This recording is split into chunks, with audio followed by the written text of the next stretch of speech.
OKFM 101.7. Yasaka communication director Edema Bawumia campaign. Dennis Miracle was Aboagye. Dennis Mache. For this year, Joseph. Oh, Nyamiadom. Na Dennis ana unim. Ana yebisa also entisa. Na unim pa political analyst you cry last week or can so mo de be on test mo be he se Ghana for begging the saying. Alright, also the issue is that yes, or chairman the Okande and Naka and yet in an edging. Yes, Pepe. See, meaning the edging dear. So I see in a while, Ufran to me and I'm Mijaho. Yes, and I hear me and I'm Mijaho. Bob on Hawking and I'm Mijaho to meet me. The city and Koma would do what they need the Senate minimum. And so then young Kasaya, very waka. So I feel like we are now waiting. Not the Kasaka. What the so. And they are feeling Nana Akasa into the American area. Then the next air canini. And I say Yamea Dom na Oton Super Eguso na Adiatia Wada. Yet in Comia Hode Wa. Let's say we are the same command there. Or the Dr. Matthew Poku Prempe, Edin, and now or the Bekwakoche National Council of the New Patriotic Party.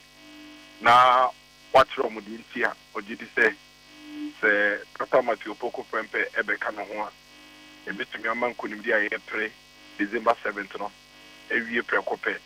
Now, Abuana or Tichena Baya, which me a man by Nejumaso, a conking. Now, me did say you heard Comodia, Dr. Bawumia, Edia Sedemo, and in Penifornia with Dinkomo, and Comodino, and your party in the Munkoa, on the party for no Dinkomo, on ne a soft for Nananum key opinion leaders, civil society leaders, and ne a Kukudam, Penifuaka Siaka Bibri, a Wagana Hans with Dinkomo, several weeks ago. Answer and ne yeba be do baby you dream. Enti me would say based on consultations away and in commodia within the day. Yawadano, National Council so at the stamp basis so let's just say in your perfect pair for the next chapter of Ghana's development. Dr. Mahmoud Bawumia and Dr. Matthew Opoku Pepe. Not just at the okay done deal. But they're not so the chat until to me the bump is here, and yet likely say, could drumping before ya wada. One bet about 10 beer on. Send a bay, I mean, Kunyasam, I mean, conform brandy. Men can say done deal.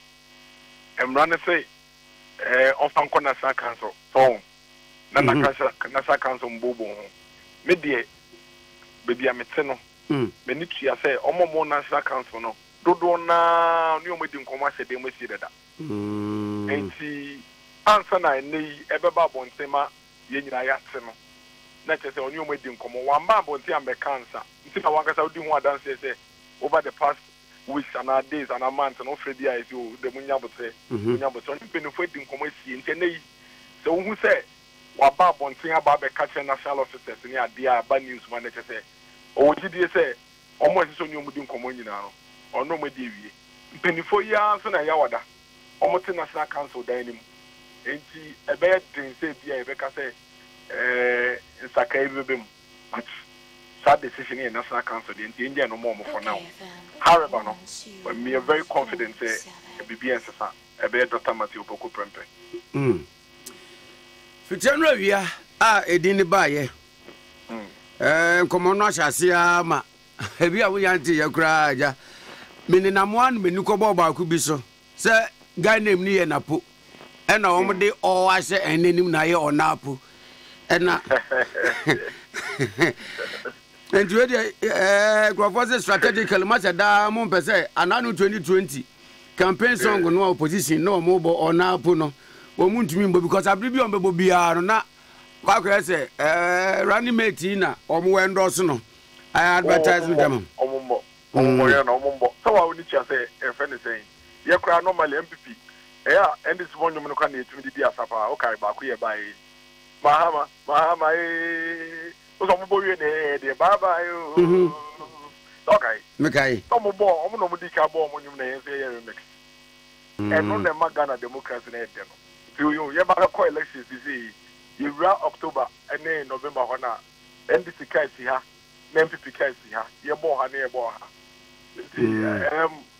You're not boarding in Afra. The born NAPO Nafra. Yabo Mahama don't. Hey, on NAPO ni dia mobile Friday just a moya remix o.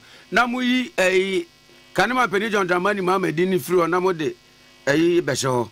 Ansa no NAPO ni wipe. Your remix ba ku bi dada o.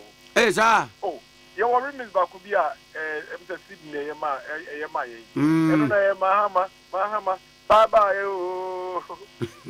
It's really na bye bye preoccupy e property. Yeah. So just me I retire no once and for all.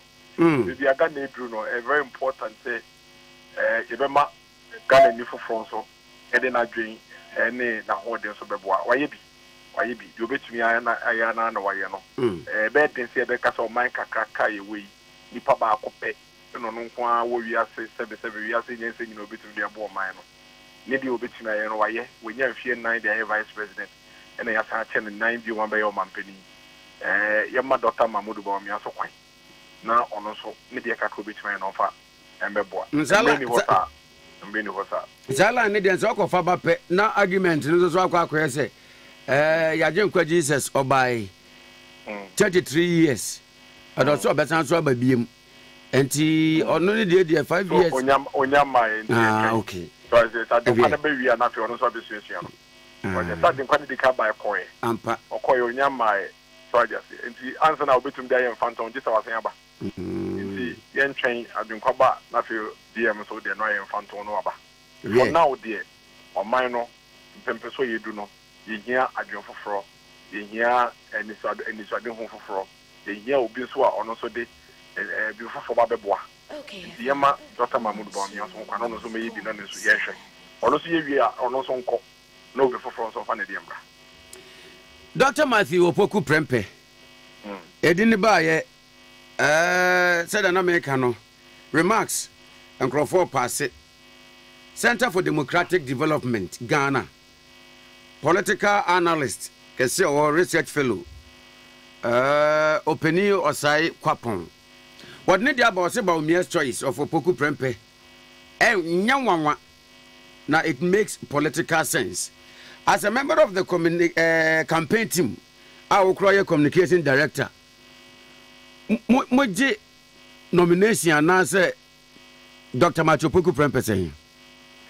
You see, in the decision to nominate a running mate, no flag bearer no share Nyoma Mienu, a big kind of baby count.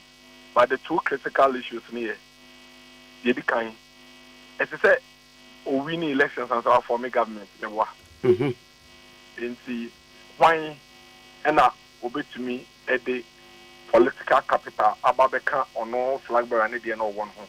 Now yet we win elections. And yeah, well, every confidence, 150% confidence in Dr. Matthew Opoku Prempeh. Say he brings on board enormous political capital. A complimentary Dr. Mahmoud Bawumia via Odebano. To help Yen as a political party, see a winning elections once and for all. Or a huge figure in the Ashanti region, a stronghold. Ashanti region, Edom, almost seen a film, almost and as a member of parliament, he's one of the few MPs in parliament and in Ghana, and they be almost elections over 80%. And it tells you how much the people love him. Elections are and almost every election of the Kobiano, the returns are very high. And see, for him coming from our strongest hold, now Yeshesenia Asantemai Edono Esi fana. There is no doubt say vote na kana antenne out ametwa BMP 2020 no. Dr. Matthew Poku Prempe betwe mu nyina pia mo betwa banamai. From the Ashanti, Eastern, Bono East, Central, Western region, Greater Accra region, the lover of Dr. Matthew Poku Prempe. And so be bad about one so. And that political capital there, it's without doubt. Yes, also you say, we win elections today, you know. It's our teacher Waban. Nafi, this is say your name is I do who the buy, no. The talk with na, which is more mine. Dr. Matthew Poku Prempe, undoubtedly, without any argument, Opia Bedia dance here say, a Juma Cassium Yunua, ye ba ben. On my penny the share in Sano. So, a for a Roger Minister and Air Chino. I hope a minister, the say, what born the home model executive the mandate in year, Obia Budget Swat, that's what you poke Rebecca, Obekaya. And man, no Ministry of Education. Almost everybody was applauding in the leadership skills and the qualities they acquire offers our managing Ministry of Education. In fact, Edu baby crampono, now Omomuti Dr. Matthew Poku Prep and one dance here were the key stakeholders in the sector. Civil society organization and one ministry of education sector, they catch us the lesson. Matthew Poku Prep is an exemplary leader. The FN is saying labor unions, what do you say normally? Labor unions and education sector, more hard than pass or away. You're very charismatic near there. You always hear of them in a certain light. But for the entire period, another time at Upoku Prempe Ministry of Education, we barely had labor union approvals. Say, education sector, say teacher for, say Jumaye for one sector, non-teaching staff, and I say, no. Because of the leadership quality, Dr. Matthew Poku Prempe, Ekra or the core ministry. Today, one of the biggest social intervention policies this country has ever seen, which is the free senior high school policy. Within 6 months, implemented. And name no kasi, undoubtedly one of the most impactful policy on my way a free senior high school. And it was implemented in very difficult times, very difficult moments of this country. That was when it was implemented by Dr. Matthew Poku Prempe. And he ensured, say, even though it was a new policy that had challenges and logistical constraints, on making sure say obey implemented. Not the key objective, which was to ensure say that the Nipia Benya school without hindrance, on making sure that would happen. Free about Ministry of Energy. You agree with me, say open Minister Bakwa, or yes, stable, what provided stability in our energy sector in the past few years in this country. In difficult times, in fact, in difficult economic times, when you saw my way, every time there economic crisis, the first idea among who say minor economic crisis about a energy crisis. In 1992, Ghana in economic crisis, the first area being suffer a energy crisis. This country has gone through one of the most difficult economic periods since 2020, fighting a global economic crisis, trying to come out of a global economic crisis.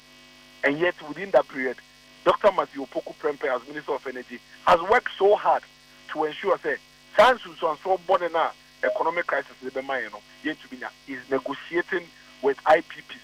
On them providing fango gas and the power electricity. On them negotiate day and night. On them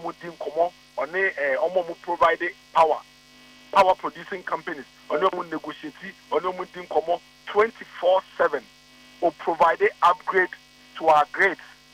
Provide a lot more power stations. All the time you see NAPO working, simply because when you give him the job, he gets it done.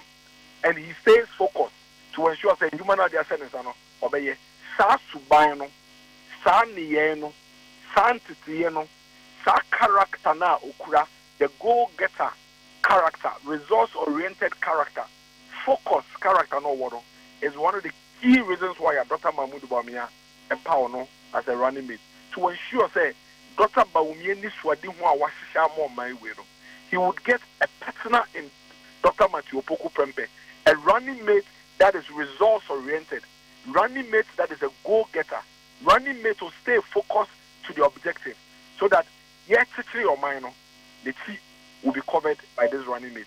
And these two key ingredients, any normal minua, it is Dr. Mahmoud Bawumia Kaimpa or the power Dr. Matthew Opoku Prempeh. And that decision is a perfect decision for the party and for Mother Ghana. Now, then is it when okay, no, attribute and the man stand tall or stand tall among a dear baby by no. Who other names are not a PPNum. All the other people, but the truth of the matter is, I don't come back, no, Nipa, in a pet. In fact, you were attributing the crowd, Obi War, Dr. Matthew Opoku Prempeh, any. So as I say, you a bad didn't say a better say, Nipa back or attributing Debbie. And there are certain attributes in Swa, maybe Obi and Uncle also pay running mate or Dr. Matthew Opoku Prempeh, any attributes. Sounds on Dr. Matthew Opoku Prempeh, certain attributes are other people also. Any attributes, And see, at this point, we have a decision to make, and that decision that the flag bearer had to make is who, amongst all the people, would easily, but qualified, easily enable this party win the next election. Maybe I will be able to remember in terms of aiding us to win the elections. Secondly, why and a create strength. Any qualities when I me, na me to me I implement my vision or say me to me na kwan e betete o man na. Enti these are the attributes a distinctly and say e ma Dr. Matthew Opoku Prempeh e dance so kakra a e beboa e ma Dr. Mahmoud Bawumia ni swade ho no to me activities. Then again, quick one before we move to my next line of action in your campaign. Sabre ya ba be evidently clear say Dr. Matthew Opoku Prempeh.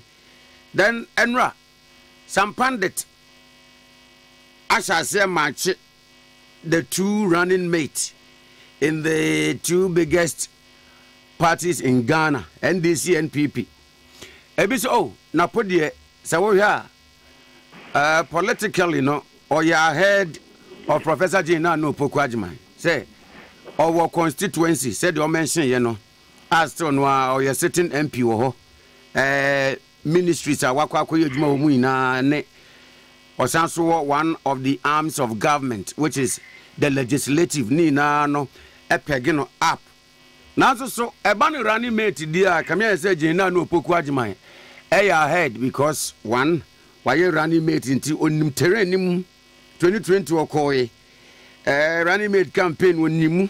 And then again, NAPO, the first time we knew our running mate. Enti asadiani asidi as running mate no.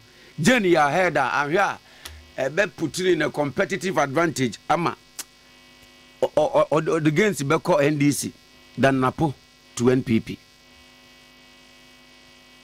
Analysis will into that. No comment here. You know our co-election about 4 times. We win election. We be on wire campaign. We nimse ni agenda penimye campaign. We are severally. We nimse na po wire director of elections at some point cry in our campaign day. Be a on our parliament. Wire parliament. Be a wire minister of energy. Wire minister of education. It's your man ya fane na ebedin say nana Professor Jane. You be to be the natural and in terms of politics. I think that the only commonality here. Okay, and I said the only common factor you to me there is running meet me, on my juma on my year when it comes to political appointment and I buy my juma. and open a more common denominator. So I just want to be orange, any apple, and yes, so dear, just a fruit. So the fact here is that, fortunately for us as a country, we have 2 running mates. Education minister paying. In fact, Bakudi we never could succeed. No, and see, Ubisamia, make us say the easiest way I bet you me a measure, I bet you a comparison, comparison. I don't think that comparing them helps in any way. It doesn't boost anybody's chances. But the easiest way I bet you a compare more. Ministry of Education. Yeah, the man on the end of the year. Yeah, the Ministry of Education shared Nana, Professor Nana Jen Mensans, and then of the year. Yeah, the Ministry of Education shared Dr. Matthew Poku Pempes, and then near market. And on a better than 24 million, see, and I'm on what they year. As for the political capital, there is no way anybody can run any comparative analysis between. It's even unfair to Professor Jen Nana. So try to compare on NAPO when it comes to their political way. I unfair. They are completely unfair to her. If you want to be fair to Professor Nana, then the only common factor will be Majuma Mukoye education ministry, will be unfunny the running a market interest. Away from running mate and semi, now the running mate yana kwakoye obise albatross since mukomuno moyegu. What next?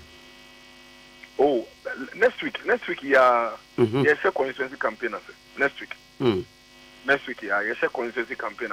And see, Obia TSM, you call each of the 276 constituencies. Now, yet the same panel, Akakomo, Dr. Mahmoud Bawumia will be on the road. Senyami Adona National Council, Dr. Matthew Poku Pempe to Yawada, Dr. Matthew Poku Pempe will be on the road, and the entire party. Architecture will be on the ground. Yeah, campaign to send a Dr. Mahmoud Bawumia di kind actually a retail campaign. Yeah, ba fee, yeah, ba shop, yeah, ba office, yeah, ba sorry demo, yeah, ba years, yeah, ba adoring, yeah, ba wedding. Baby, here why I attack on a one new this year. Now, you wedding come on, and that is starting next week. You see, next week, you ever back on it to say, you be swearing in our Independence Square. Hey. Auntie, constituency. The view say at the December 17th when I'm Dumuti Dumusa Domusano. Mama.